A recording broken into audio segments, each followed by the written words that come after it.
চাঁদার দাবিতে ঢাকাস্থ চায়না, পাকিস্তান, তুরস্ক সহ বিভিন্ন দূতাবাস ও সরকারি দপ্তরে ইমেইলের মাধ্যমে হুমকি দেওয়ার অভিযোগ উঠেছে।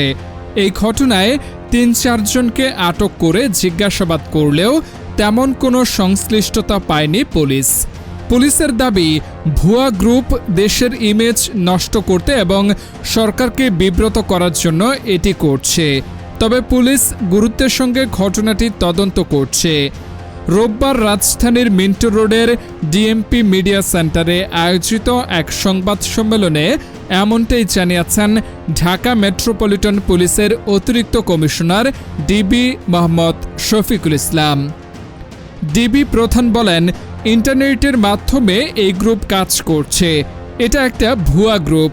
ইমেইলে যেসব বিকাশ নাম্বার দেওয়া হয়েছে তাদের ৩-৪ জনকে আমরা নিয়ে এসেছিলাম জিজ্ঞাসাবাদের জন্য, কিন্তু তারা কিছুই জানে না।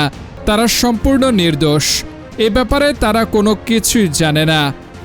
কয়টি দূতাবাসে হুমকি দেওয়া হয়েছে এমন প্রশ্নের জবাবে তিনি বলেন, ৩-৪টি দূতাবাস এবং আমাদের কয়েকটি সরকারি দপ্তরেও ইমেইল দিয়েছে।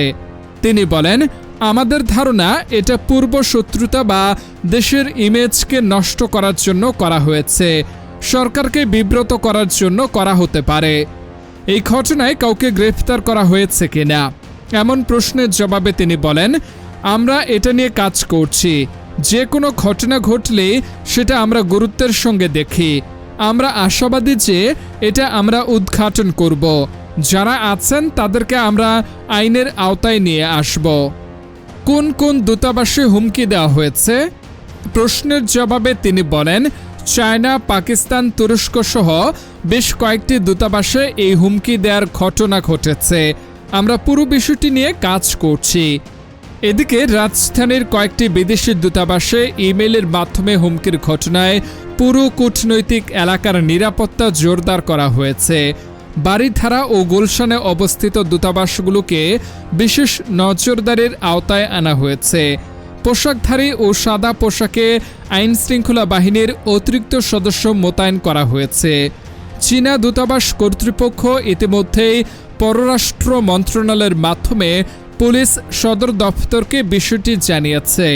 পুলিশ সদর দফতরের মাধ্যমে কাউন্টার টেরোরিজম বিষয়টি তদন্ত করছে।